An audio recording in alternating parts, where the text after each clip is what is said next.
Thank you, all of you, for being here today. So my name's Mandy, and I am the manager of community engagement with American Youth Symphony. So we are really grateful that for your time today and to share your stories. And I invited Cole. Cole. So I am not a musician. I am a dancer. I know some classical music things now. So Cole here is my brass expert in the room, besides the three of you. So he can keep the conversation going on more technical things, since I'm still new to the industry. And I think it's awesome too that Cole's currently playing with AYS and can share some stories to what it's currently like in the orchestra. To start, please introduce yourself, give your brief bio and your relationship to AYS. Whoever wants to start can take it off. I'm Ron Kidd. I joined the American Youth Symphony in 1965, and amazingly was only in it 2 years. It feels like, looking back on it, it felt like more like 5 or 10 years, but it was really only 2 years when I was a junior and a senior in high school. And there I already knew Jock from high school, Jock Ellis. And at the American Youth Symphony, I met Tony Plog, and we've all been friends for many, many, many years. And we met in the American Youth Symphony, and it's been just great.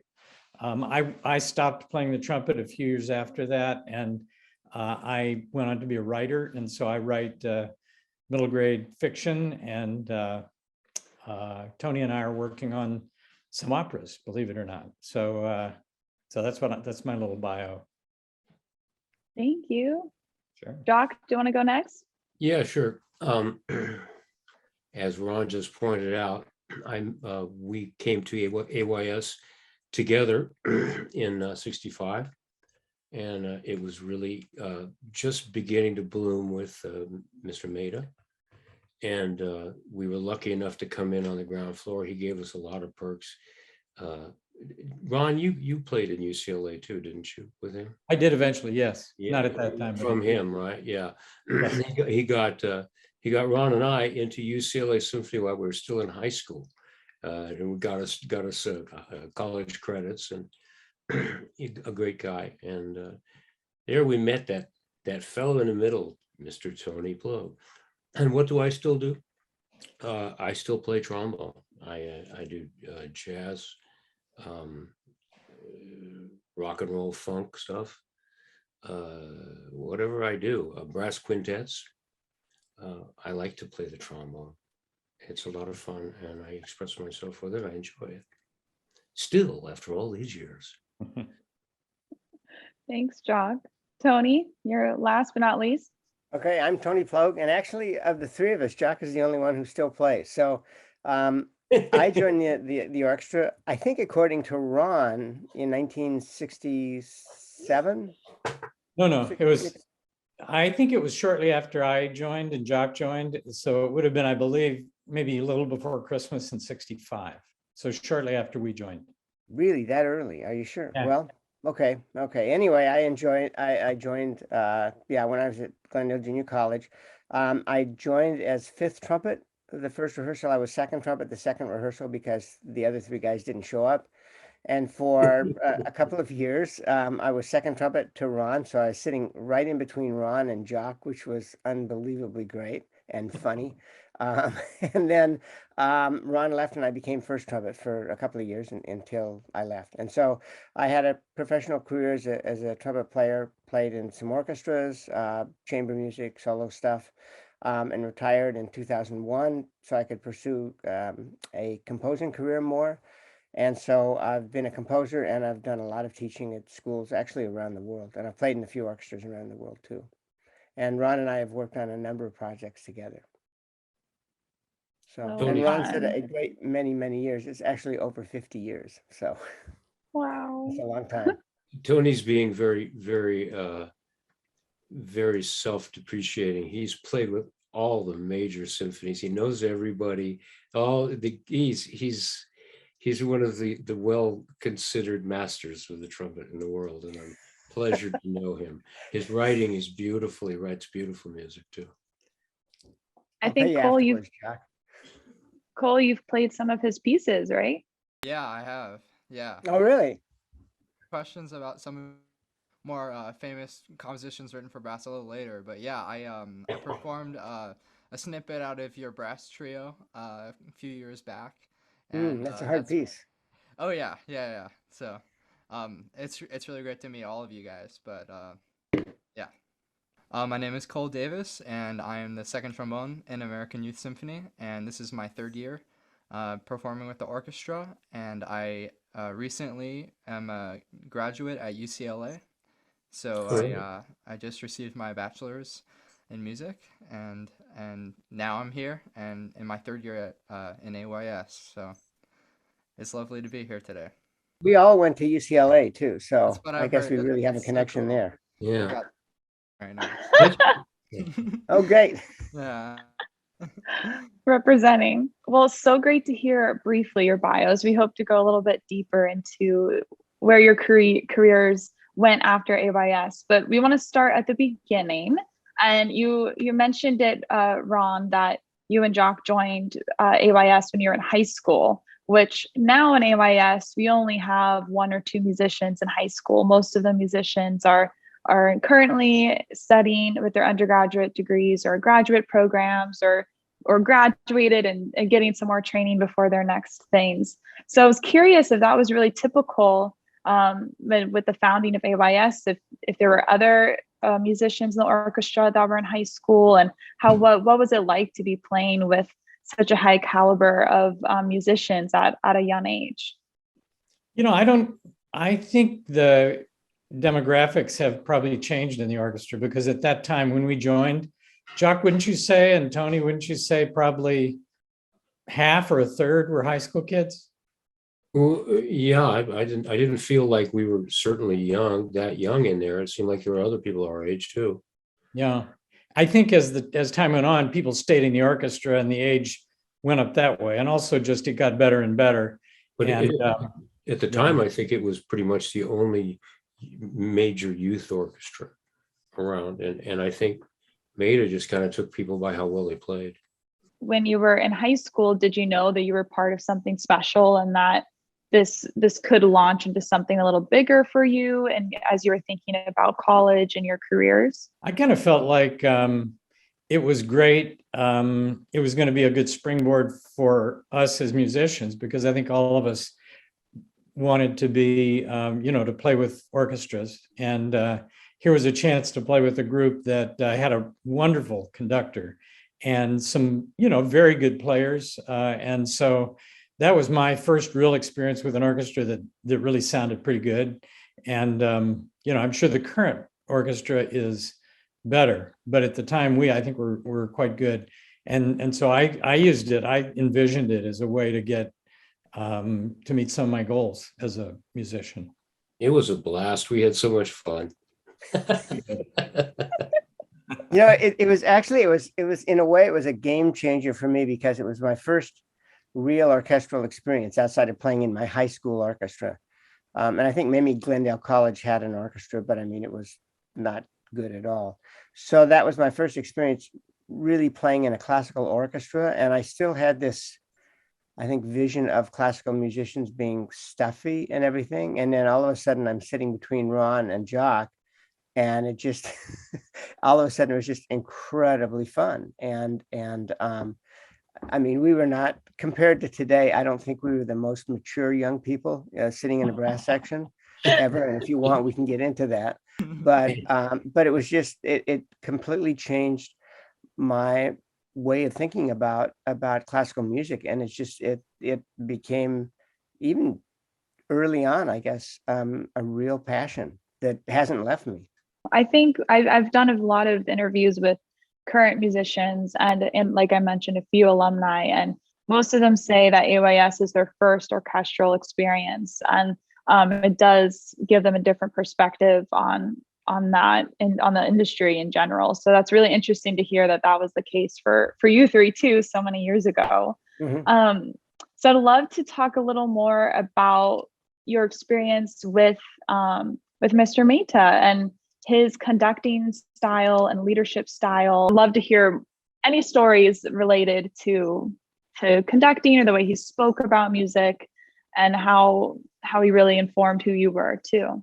I think that, to me, one of the main things was he was incredibly excited about music.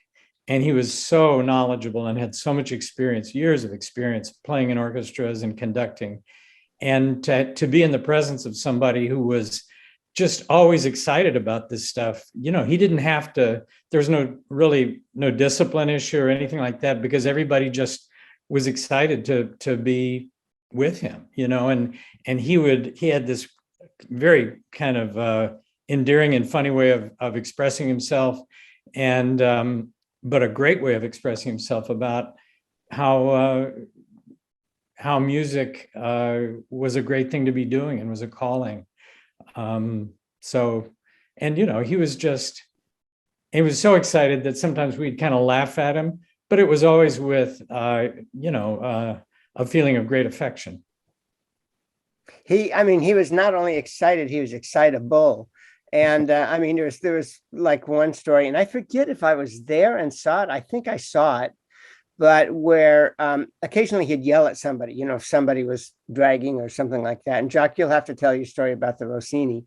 But he was yelling at somebody, and he had, I didn't realize this, but he had a set of false teeth, or at least the upper teeth, I think it was. And they flew out, and he caught them, put them back in his mouth, and kept yelling at the person. he was so intense on what he was doing always. And what we loved was that he loved loud brass playing, which for us in those days, that was absolutely the most important thing. He totally loved brass. He loved the feeling of that power. Yeah. Jack, tell the story of okay. Rossini. La Gazzolazza. Okay. Gazzolazza. Yeah. One day, as would happen with these kids' orchestras sometimes, my rest of my trombone section did not show up, and we were going to rehearse La Gazzolatra, by Rossini, and it really is kind of like very doable with one trombone, but I knew Mr. Mehta loved, sometimes he'd say, trombones as loud as you can, and so when I got my chance to go, I came in full load, and I blasted all the way. And when we got to the end of the section, Mr. Mehta, he started laughing, and he just was shaking his head. He put down his baton, and he says, you see the power of one instrument. He can drag the whole orchestra down by himself. Yeah, I love that guy. And just real quick anecdote, very strange coincidence of life. His granddaughter has been taking care of my stepfather in Montreal as she's a nurse. And we have become extremely good friends. And it's been really interesting to learn about the Mehta family from Zubin's daughter, and a very influential person in my life. I greatly value that I had him around for a minute. Yeah. Another story I remember was we were playing Sibelius' Second Symphony, and at the beginning of the fourth movement, it builds up in the brass, come out with this beautiful, big kind of fanfare-like passage. Mm-hmm. And he conducted it, and he suddenly stopped, and he said, ladies and gentlemen, what did he say? Ladies and gentlemen, this is the fjords of Finland, not Jones Beach. Stuff like that. That's great. He wanted to get us to play it louder. He said, when the brass play, the gates of heaven should open. Yeah. Guy. He used to take us to he did a lot of community orchestra too, and he would take us with him as ringers to the as brass sections. And I can remember one time Dana was there, dear Dana Hughes, who was also in American Youth Symphony, and he said, Dana and Jock, listen, I want you to play as loud as you can. This string section is terrible. I want you to be as loud as you possibly can. And that was for the concert, right? Yeah. Yeah. I wonder So- what venues you guys all performed in when you were in American Youth Symphony, and maybe how many programs a year or in the season that you guys would have. I think we played Wilshire E. Bell quite a bit. I remember playing one concert at the big church. Was it on Commonwealth? Yeah. Congregational church. Congregational church. Yeah, I was that you were still playing first at that time. I remember I think we did Romeo and Juliet. We did our first concert there, right, Ron? We did, yeah. We played Yeah, Tchaikovsky 5 and Tchaikovsky 5, Schumann 4, and did you have Leonore? Oh my God. Egmont Overture. Egmont, yeah. Yeah, but that was the very first time. So we were all, very young at that point. That was the concert where there was a little panic in the section because one of the trumpet players, this little kid playing third trumpet, got his fingers stuck in the tubing. Couldn't get it out. And Mr. Mehta was trying to get us organized to start the piece, and he kept going, This is all very fun and interesting. I just going back to Mr. Mehta, I mean, Jock, you mentioned it at the end of your story. Are there specific lessons or teachings or quotes that you might remember or that has been a guiding point throughout your career when you left AYS? And also that story that you're reconnected now with his granddaughters. That's such a small world. Isn't it amazing? Yeah. That is amazing. But for the three of you, if there are specific teachings or maybe just his energy that has really carried with you throughout your career. Ron touched on it, and you just touched on it. There was a love of music and an embracing of it. There was a warmth of a feeling of it, and he didn't care that he had a bunch of kids, albeit kids that wanted to play. He was going to treat us like we were the Halle Orchestra, and he was going to dive in there and pull the sounds and do that with his hands and bodies and act like the conductors he had played under and the one that his son was, and it was an honorable experience. I remember. Oh, sorry. That I think you and Ron, at least Ron, but I think you were with him. Went to hear. He drove you to hear the Cleveland Orchestra under George Szell. Is that correct? Yeah. I mean, you felt like you might die in a car crash on the way there. He was a wonderful guy and a great conductor, but a terrible driver. And his basic idea was just keep going until you run into something to stop. So we went. He and his wife and I think it was Jock, but I'm not sure exactly, but there were four of us, two kids in the back, and we drove out to Irvine to hear the Cleveland Orchestra because they were in town. And I thought I was going to die. I mean, he was talking the whole time. He would talk, and drive, but be talking to us in the back seat the whole time. And it was, in retrospect, it was hilarious. At the time, I was really scared. He talked about music, and he talked about Szell and what a great orchestra Cleveland was, and all of that. Sure. So I guess reflecting on what your experience in AYS was back then and what you might know of AYS now, what do you think the biggest differences are within the orchestra? What have you seen? How have you seen AYS change and grow over time? If you know anything. If not, it's okay. I think I might have heard a rehearsal 7 or 8 years ago or 10 years ago or something like that. And I think maybe a difference would be that the level is for sure higher now. And also I'd say more professional. I we wouldn't get away with what we were doing back then now. And I think it's, Ron and Jock, you tell me if I'm right on this, but I think now it's really a training orchestra for musicians who are going to be professionals. And I think back then there were some of us who wanted to be professionals, but not everybody. And it was more like a youth symphony. Does that make sense, guys? Yeah, my impression is it may be a little more like what we knew as debut orchestra when we were growing up, that it's much higher level and, like you said, kind of a stepping stone to an orchestra job. I mean, everything around, whenever you were around Mehli Mehta, it was exciting and great things were happening. Yeah. And only in retrospect, really, did I look back and realize how much I loved him. I mean, we kind of laughed at him and, but we'd get excited and stuff, but he was kind of like a musical father, He was big time. He was beautiful. Beautiful man. You all have gone on to do amazing different things. So during your short or longer time in AYS, depending on how long you played, how did that experience prepare you for your chosen careers, whether that was in music or not? Were there certain things that really helped launch your career, or that you go back to as a point of inspiration when you're stuck or anything? So what would you say, how did AYS prepare you for that, and even help you to become who you are today, like your identity and how you think of yourself?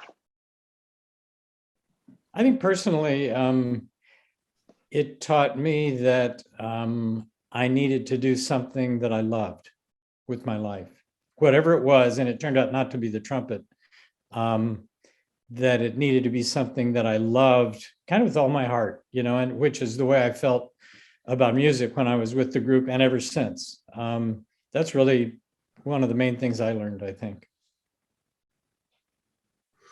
I never thought of it, but that way. But yeah, I think that's what it taught me too. I mean, because I had some experiences a little bit earlier on, just being turned on to classical music but I won this I won this competition where this shows you about inflation, but the winning prize was I think it was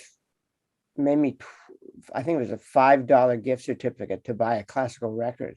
And I didn't know anything about classical music, and so I bought a recording. It was just the Stravinsky Firebird Suite and Romeo and Juliet of Tchaikovsky with a New York Philharmonic, because it had a pretty cover. It had a Firebird on the cover, and I didn't know anything about the music. And I started listening to it, and I played each side at least a couple times every day. So that got me really turned on to classical music, and then I started listening. But then I got an American Youth Symphony and actually started playing some of these pieces. And I think that's, I mean, I think love is absolutely the correct word, or passion, which might be the same thing, of just being involved in something that's just incredibly wonderful and beautiful. I mean, I think it was Mark Twain said, if you love what you do, you'll never work a day in your life. And that's sort of the way I think we feel about what we're doing. Tony, tell the story. It's related, I think, to why the occasion when you decided to be a composer.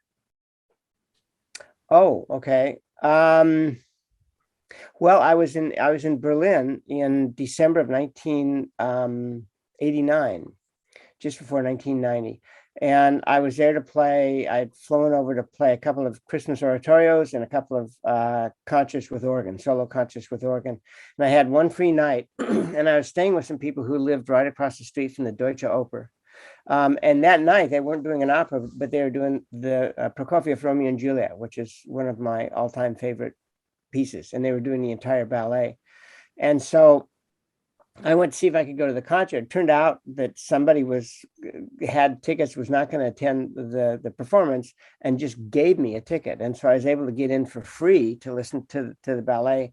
And there was just something about that night. And I still have the program because I wrote on the program notes. And I just thought, I have to be a composer. And if I fail as a composer, at least I can say my profession is the same as Prokofiev's.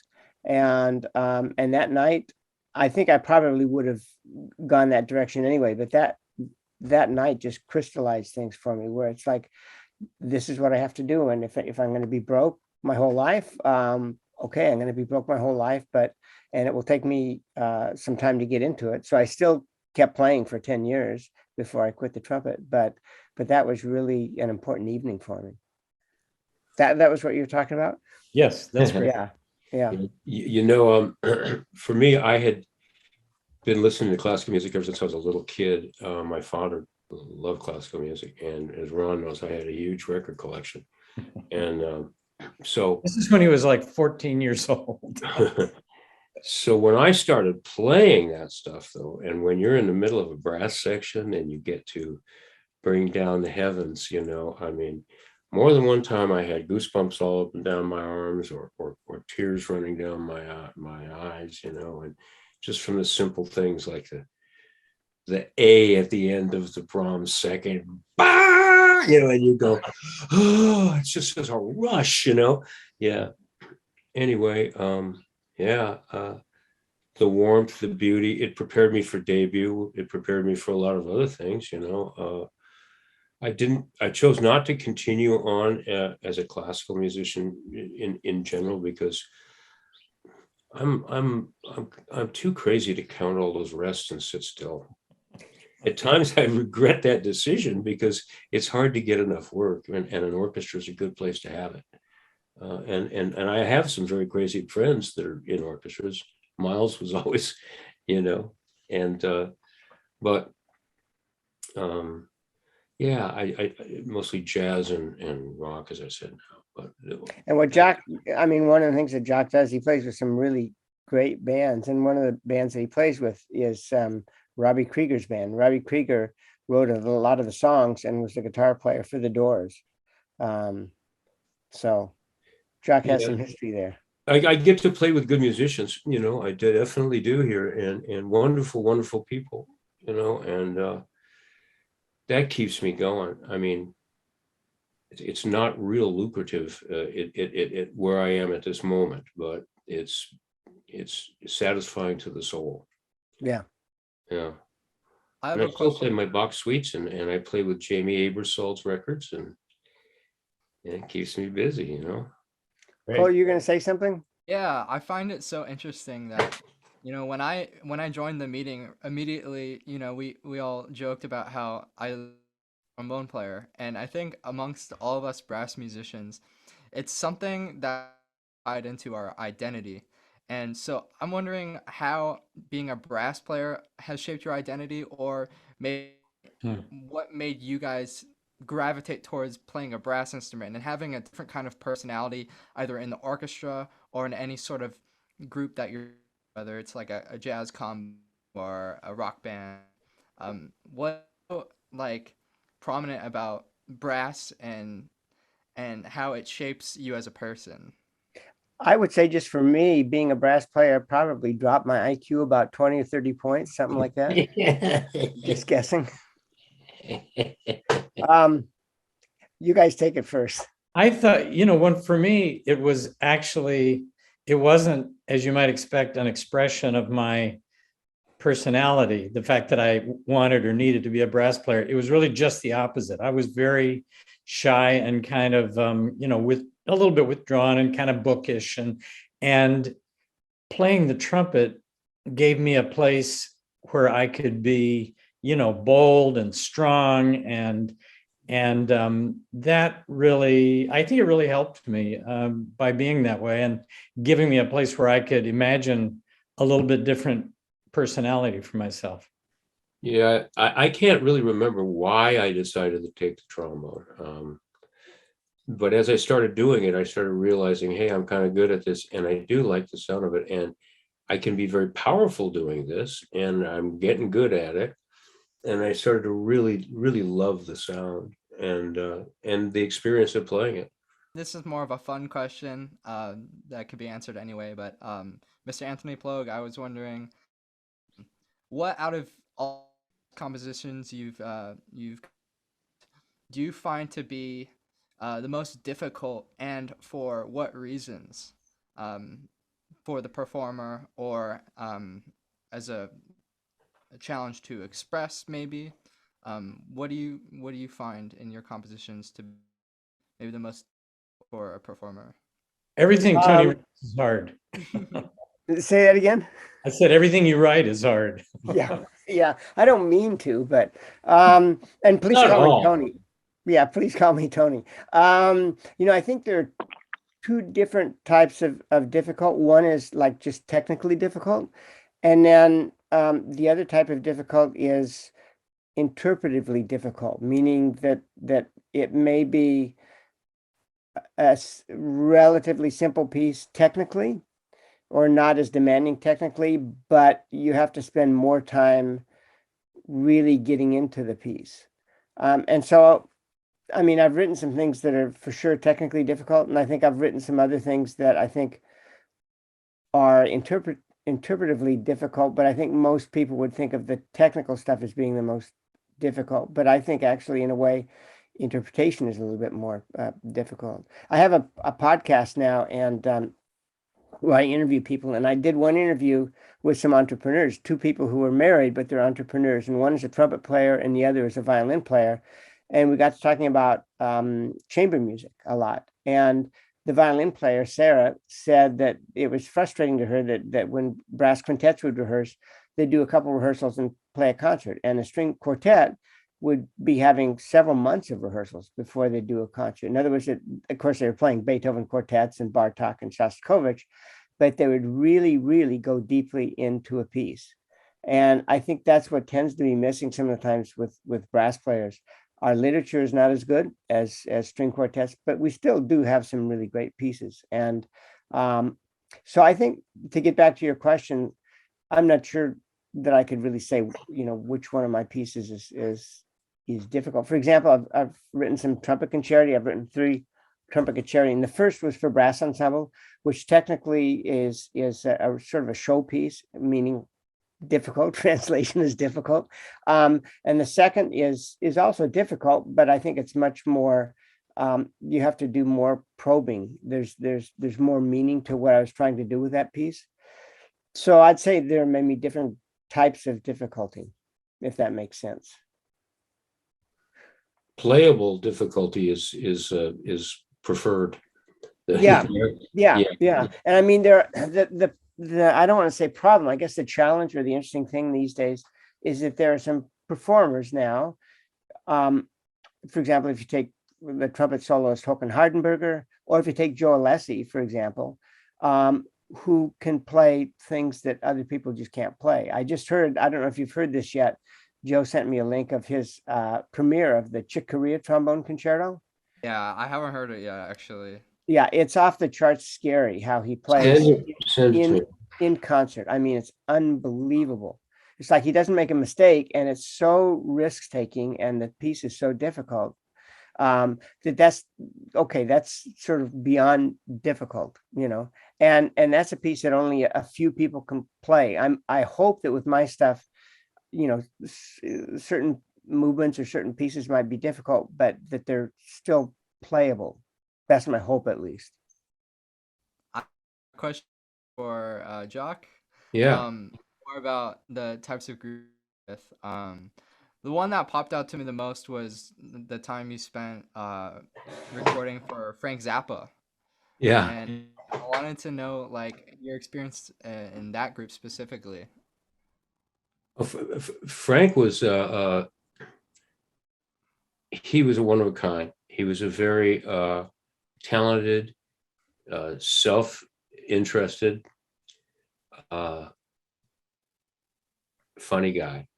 I personally got to hang out with him some, and we would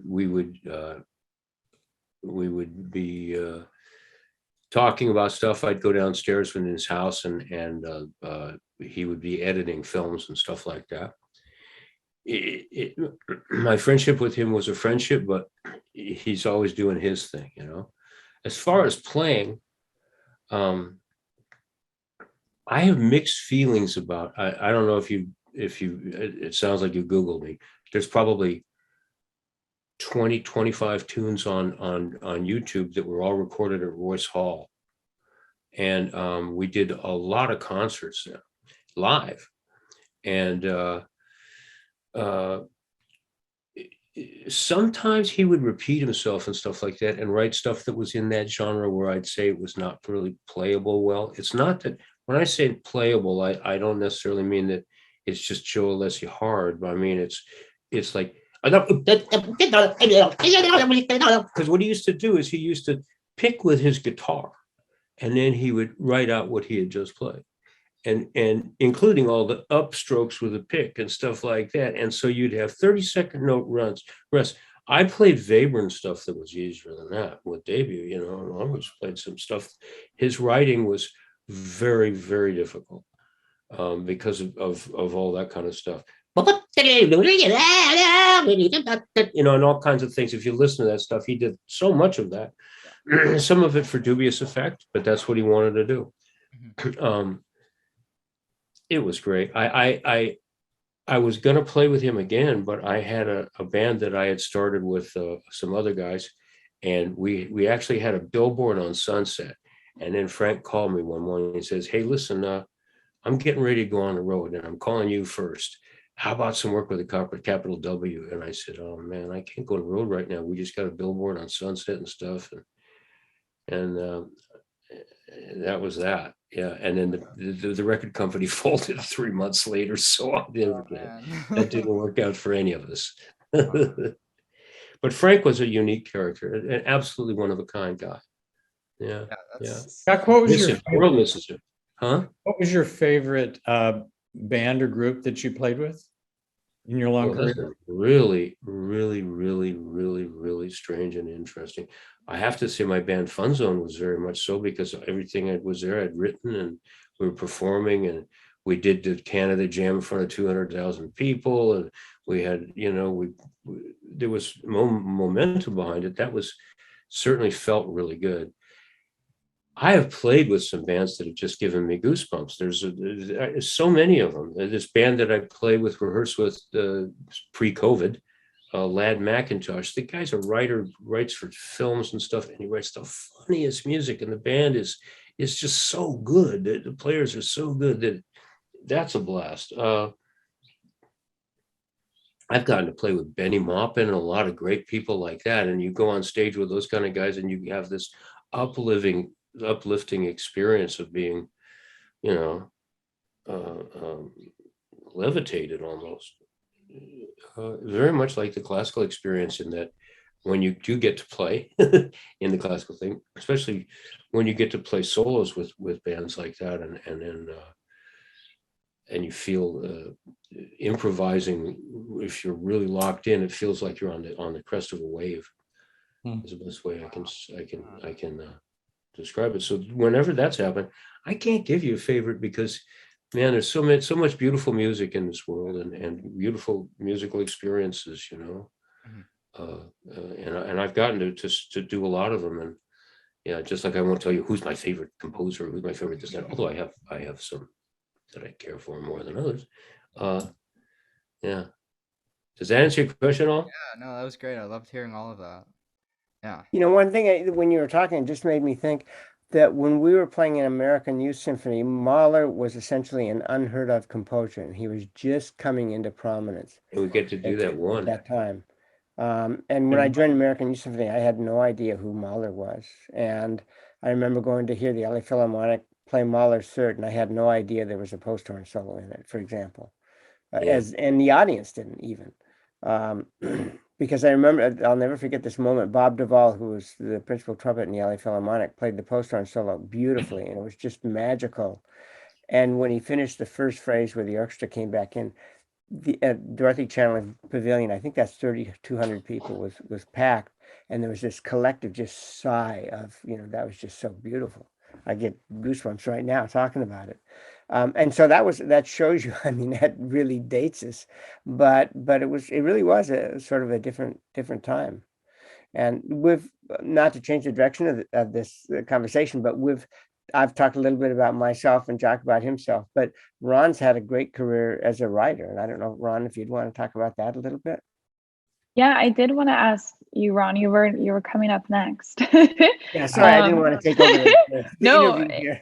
Tony had a great transition there. But yeah, just going off what he said, how did your music playing career support your career as a writer? And then I'd love to hear you talk more about your inspiration behind Chops, and if you want to share with us a little more about that.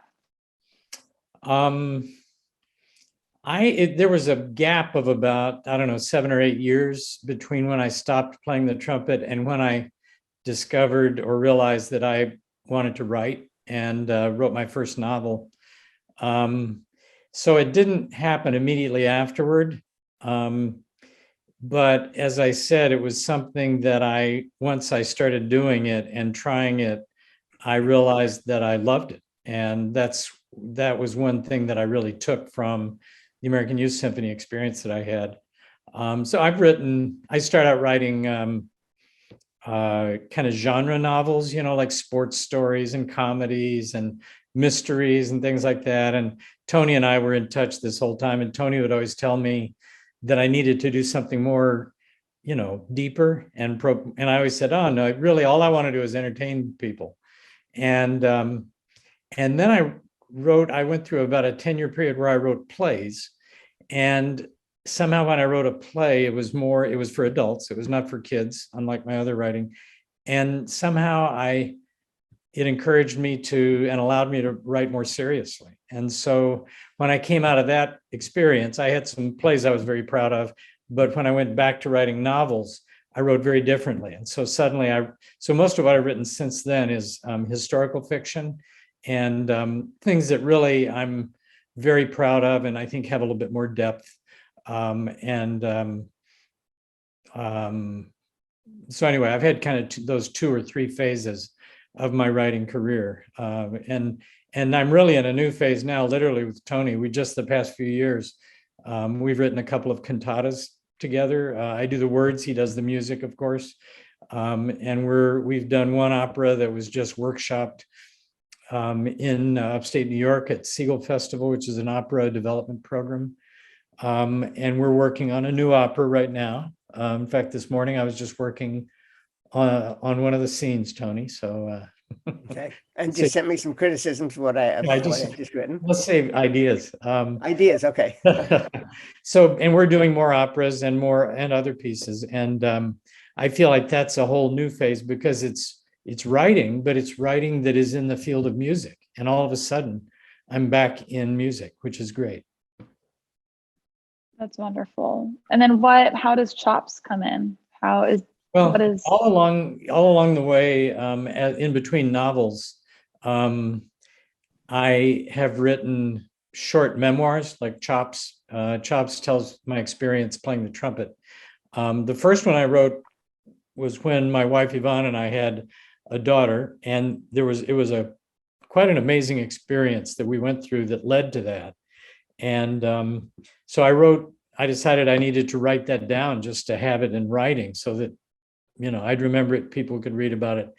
And so I wrote that was called Dream Baby. And then I've written 8 of those on various subjects, and one of which, as I said, was Chops, about my life in music.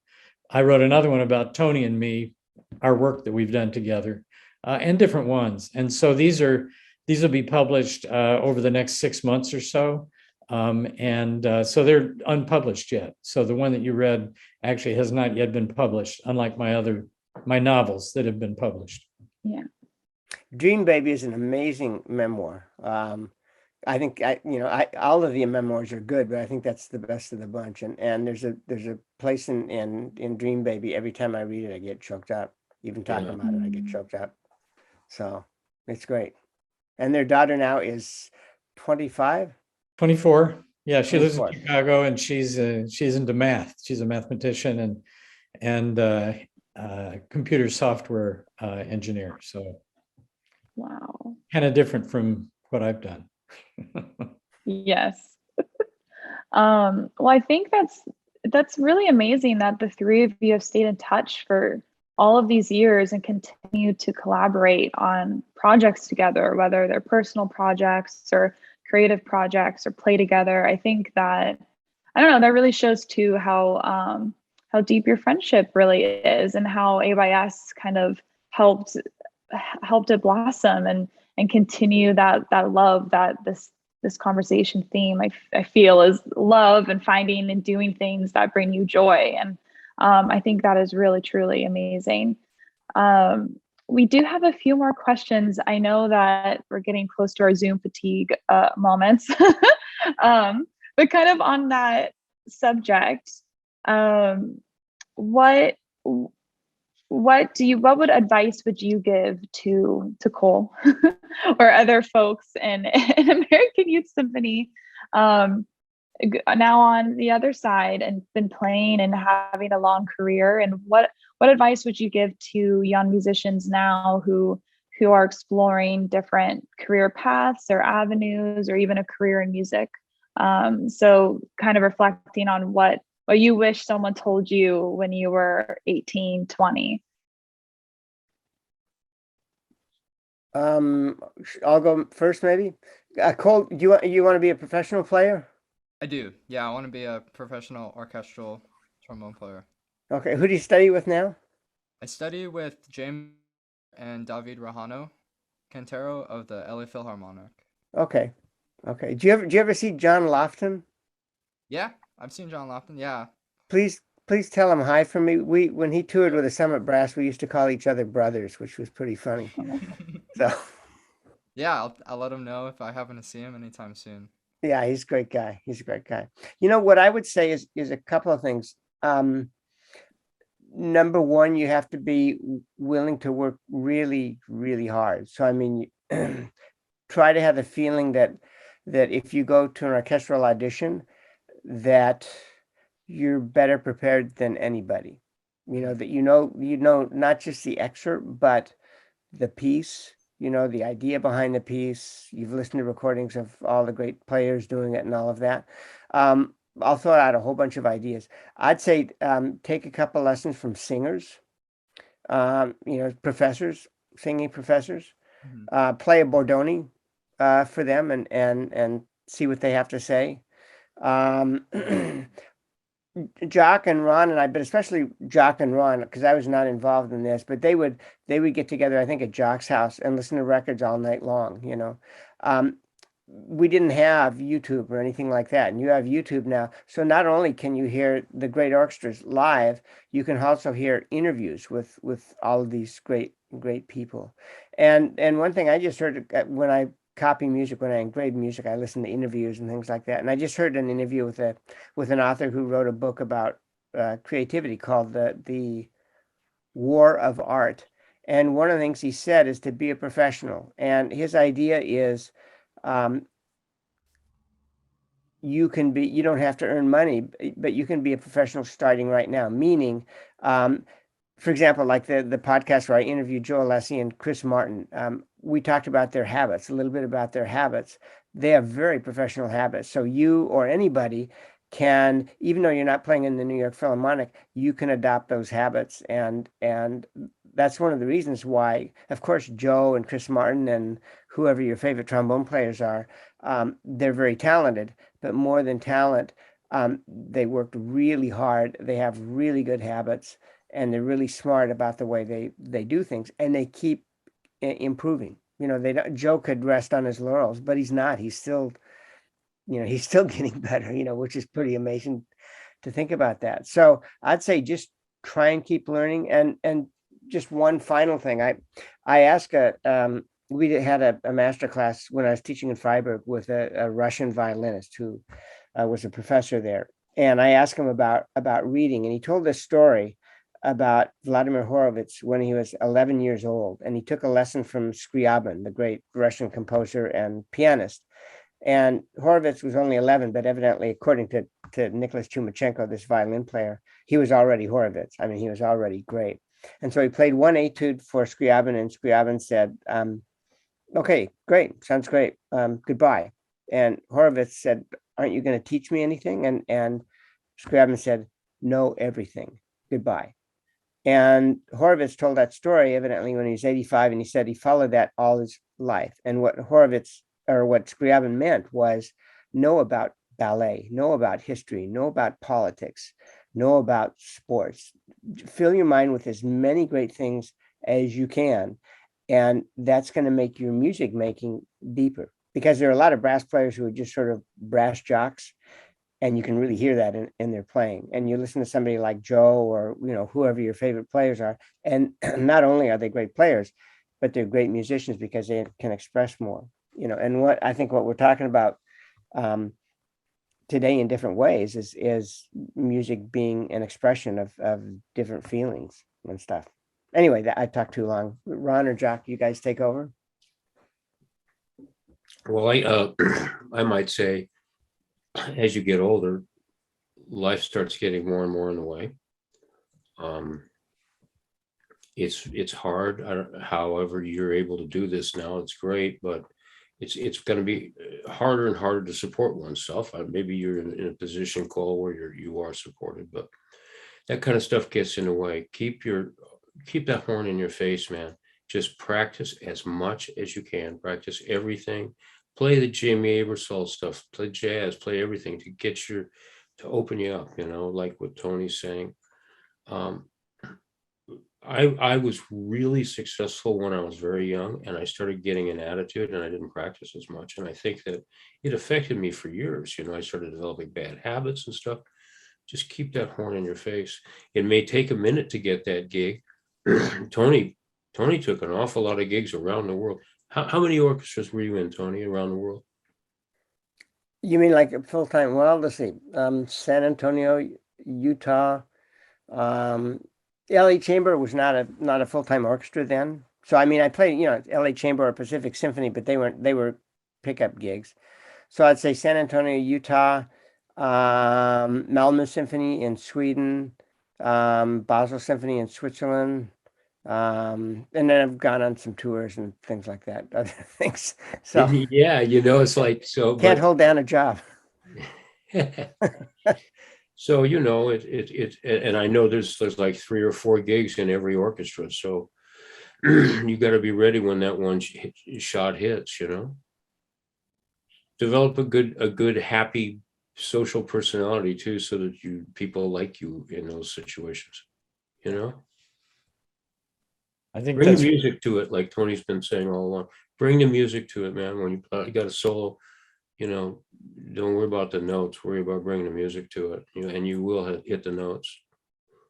Yeah, that leads perfectly into what I was going to say, that basically notes are overrated. That on one hand, you need to work really hard, as Tony and Jock were saying, and practice. However, at the end of the day, the important thing is going to be what you say with those notes. Kind of like with my writing, I'm proud of the fact that I have a good, very clear, readable style, and that I'm good with words, but they don't mean anything unless I'm expressing something that means something to me, or that I think is important or emotional. And so keep in mind that, that maybe notes are overrated, and that once you have the notes, you have to go much deeper into the music. I just did an interview. It's not out yet. It'll be coming out in a day or two, the first part, with Gail Williams, who played horn with the Chicago Symphony, and she plays first in the Grand Teton Festival, and she's just a phenomenal horn player. And her first job was playing with the Chicago Lyric Opera Orchestra. And she talked a fair amount about being influenced by singers, the way singers sing. And she also talked, for example, I had never thought about this before. She has a very limited vital capacity, like 2.8 liters when she was at her top form. And so she has to breathe a lot in phrases. And she said she thinks of the way a really great violin player will go from an up bow to a down bow that is so smooth. There's no tension, no jerking at all, And so I think, again, this is just trying to, you practice your instrument to get absolutely as good as you can on it, but then you try to be as broad as you can with your thinking and think of things from other perspectives, the way other musicians, singers or string players, whatever, would think about phrases also. I would just say, from the point of view of somebody who no longer plays the trumpet, there's nothing like, as Jock said, there's nothing like being in the orchestra playing that music, that great music. And I would say really, really enjoy your time doing that, because it won't last for your whole life. There'll come a time when you're listening to music, you'll go to a concert, which is great, it's just not the same as sitting in an orchestra and producing with your colleagues, producing the music. And so I'd say really enjoy that while you can. I just want to say thank you, Ron, for getting us all together in the same virtual room and inviting Jock and Tony to be here with us. And it was really fun to hear your stories and to see you laugh and tell your anecdotes about Mr. Mehta from your perspective. I think that was really rewarding and such a treat too to hear how your careers have blossomed and been so successful in your own ways now. It's really inspiring. And then thank you, Cole, for helping and participating and sharing the current experience as a musician. Thank you so much. This was just great. Yeah, this was really fun. Yeah, I agree. Really fun.